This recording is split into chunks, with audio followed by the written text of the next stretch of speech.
दोस्तों आज की इस वीडियो में हम बात करने वाले हैं किडनी की।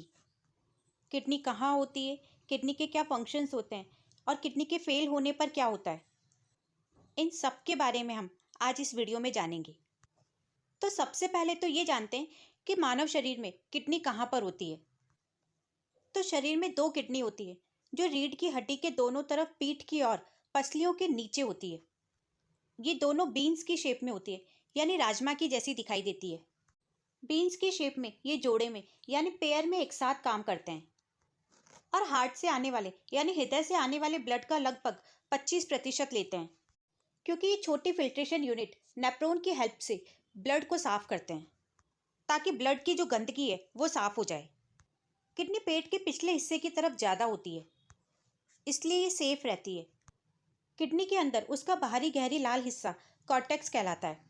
यहाँ बहुत सारी ब्लड कैपिलरीज होती है और कॉर्टेक्स में मौजूद नेफ्रॉन का वीमेंस कैप्सूल इस ब्लड को साफ करता है। इसके अंदर का पार्ट मेडुला हल्के रंग का होता है और ये रीनल पैरामिड होता है। और यहाँ पर बहुत सारे नेफ्रॉन्स के फ्यूल्स होते हैं जिनमें फिल्टर्ड लिक्विड होता है। दोस्तों अगर किडनी में किसी भी प्रकार की कोई दिक्कत आ जाए तो शरीर में एक गंभीर समस्या उत्पन्न हो जाती है। मतलब ये कि किडनी हमारी बॉडी में एक फिल्टर मशीन की तरह काम करती है। इसका मेन काम शरीर में खून को साफ करने का होता है। किडनी हमारे ब्लड को हर रोज 20 से 25 बार फिल्टर करती है और 1 मिनट में किडनी 1.3 लीटर ब्लड को फिल्टर करती है।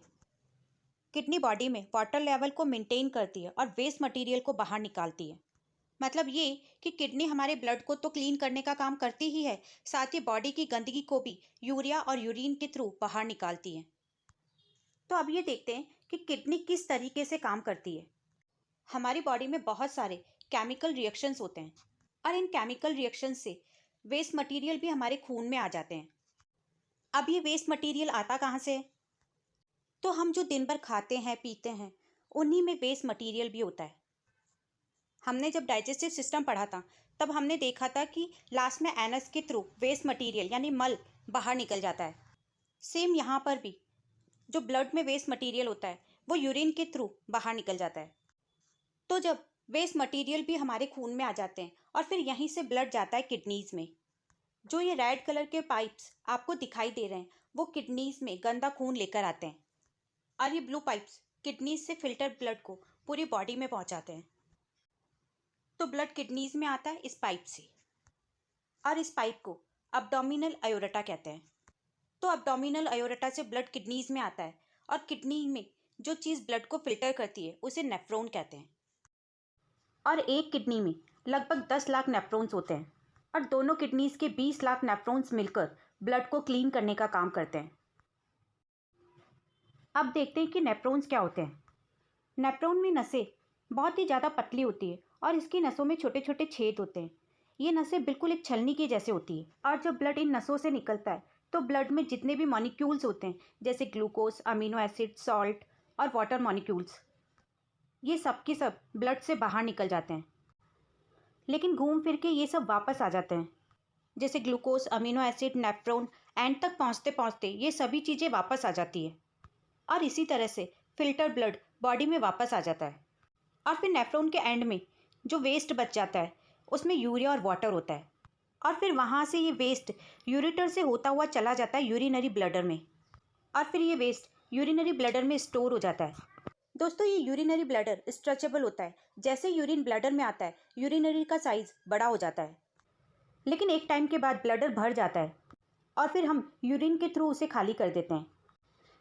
दोस्तों वैसे यूरिनरी ब्लडर करीब 800 ml यूरिन होल्ड कर सकता है और जब हमारी बॉडी में ज़्यादा पानी हो जाता है तब किडनीज वाटर लेवल मेंटेन करने के लिए एक्स्ट्रा पानी ब्लड से निकाल देते हैं और जब शरीर में पानी की कमी हो जाती है तब किडनीज ज़्यादा से ज़्यादा पानी बचाने की भी कोशिश करते हैं, क्योंकि अगर शरीर में पानी की मात्रा कम हो जाती है तो शरीर ठीक से काम नहीं कर पाता।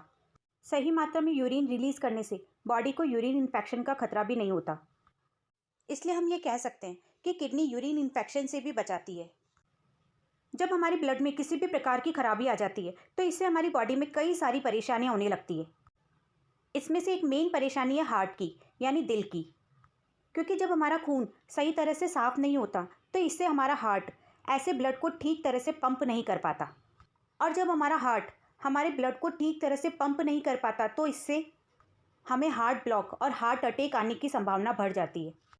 इसलिए अब हम ये भी कह सकते हैं कि किडनी का एक काम हमारे दिल को ठीक रखने का भी है। दोस्तों, बीपी को कंट्रोल करने का काम भी किडनी का है, क्योंकि जब हमारी किडनी हमारे ब्लड को सही तरीके से साफ करती है तो इससे हमारा ब्लड सर्कुलेशन भी ठीक तरह से चलता है, जिससे हमारा बीपी नॉर्मल रहता है। इसके अलावा हमारे ब्लड में शुगर लेवल को नॉर्मल रखने का काम भी किडनी बहुत अच्छे से करती है, जिससे हम डायबिटीज़ जैसी बीमारियों से बचे रहते हैं। किडनी न सिर्फ हमारे ब्लड को साफ करती है, बल्कि ब्लड को बनाने का काम भी किडनी का है। किडनी हमारी बॉडी में रेड सेल्स बनाने का काम भी करती है। हेल्दी किडनीज एरिथेरोपोइटिन हार्मोन बनाती है और इसी हार्मोन की वजह से बॉडी को पता चल पाता है कि कितने रेड सेल्स बनाने हैं। और किडनीज हमारी बोन्स को स्ट्रॉन्ग बनाने का काम भी करती है। दोस्तों, ये तो आपको भी पता होगा कि हमारी बोन्स कैल्शियम से बनी होती है और इसी कैल्शियम और फास्फोरस को मेंटेन करके रखती है किडनी, जिससे हमारी बोन्स स्ट्रॉन्ग बनी रहे। तो क्या दोस्तों कभी आपके दिमाग में ये आया कि हार्ट एक, लीवर एक, तो किडनी दो क्यों? तो बॉडी में बैलेंस बना रहे इसलिए दो होती है। जैसे हमारी बॉडी में 2 आइज़, 2 ईयर्स, 2 हैंड, 2 लेग्स क्यों होते हैं? ताकि एक में किसी भी प्रकार की खराबी आ जाए तो दूसरे से काम चल जाए, हमारा काम रुके नहीं। हाँ, लाइफ पहले जैसी स्मूथ तो नहीं रहती एक पार्ट से काम करने पर, लेकिन एक पार्ट से हम जी रहे हैं, हमारा काम तो हो रहा है। क्या ये काफ़ी नहीं? वैसे ही अगर एक किडनी किसी कारण फेल हो जाए तो दूसरी किडनी से सर्वाइव कर सके, लेकिन एक किडनी से हम बहुत लंबे समय तक सर्वाइव नहीं कर पाते। जैसे कई लोग एक किडनी बेच देते हैं या फिर डोनेट कर देते हैं, लेकिन बेचने या डोनेट करने के बाद हमारी हेल्थ पहले जैसी नहीं रहती, क्योंकि दोनों किडनीज़ का काम अलग अलग होता है। जैसे हमारी राइट साइड की किडनी 80% एलेक्लाइंड यानी क्षारीय ब्लड को फिल्टर करती है और 20% एसिड यानी अम्लीय ब्लड को फिल्टर करती है। ठीक उसी प्रकार लेफ्ट साइड की किडनी 80% एसिड को फिल्टर करती है और 20% एलेक्लाइंड को फिल्टर करती है। अगर दोनों किडनीज में से कोई एक किडनी नहीं रहती तो हमारी बॉडी का बैलेंस बिगड़ने लगता है और हमें कई प्रकार की बीमारियां घेर लेती है। लेकिन अगर कभी ऐसा हो जाए कि दोनों किडनियां किसी कारण फेल हो जाए तो आर्टिफिशियल डायलिसिस की मदद से उस व्यक्ति के खून को साफ किया जाता है, ताकि ब्लड में टॉक्सिन केमिकल ना बन सके। लेकिन दोस्तों, ये प्रोसेस ज़्यादा टाइम तक नहीं चलता। लेकिन क्या ख़राब हुई किडनी ठीक हो सकती है? तो दोस्तों, बहुत सीधी सी बात है कि ख़राब किडनी भी रिकवर हो सकती है अगर उसका टाइम से ट्रीटमेंट स्टार्ट हो जाए। यानी किडनीज में फिर से फंक्शंस हो सकते हैं, लेकिन 100% हो ये पॉसिबल नहीं। लेकिन इतना हो सकता है कि प्रॉब्लम्स बढ़ना रुक जाए, प्रॉब्लम्स बैक होने लग जाए, डायलिसिस होना बंद हो जाए और हम नॉर्मल लाइफ जी सके, ये पॉसिबल है। तो अब हम देखते हैं कि ऐसे कौन कौन से सिम्टम्स हैं जिनकी वजह से हमें पता चल जाए कि फ्यूचर में किडनीज फेल हो सकती है या फेल होने के चांसेस है। तो पहला सिम्टम है ब्लड की कमी, दूसरा है बीपी बढ़ना, तीसरा है बॉडी में खुजली होना, चौथा यूरिन से झाग आना और इन सबके साथ साथ पांचवा संकेत है एंकल में सूजन आना, साथ ही यूरिन का कम होना या यूरिन करते टाइम जलन होना। इन सारे सिम्टम्स के बाद अगर इसका ट्रीटमेंट स्टार्ट हो जाए तो किडनी का रिकवर होने के चांसेस बढ़ जाते हैं। दोस्तों, क्या आपको पता है कि कुछ लोगों में जन्म से ही दोनों किडनी जुड़ी हुई होती है? अगर हम इस बीमारी के बारे में बात करें तो ये काफ़ी सोचने वाली सिचुएशन है कि आखिर कैसे ये दोनों किडनी आपस में जुड़ जाती है और ये जुड़ने के बाद कैसी दिखाई देती होगी।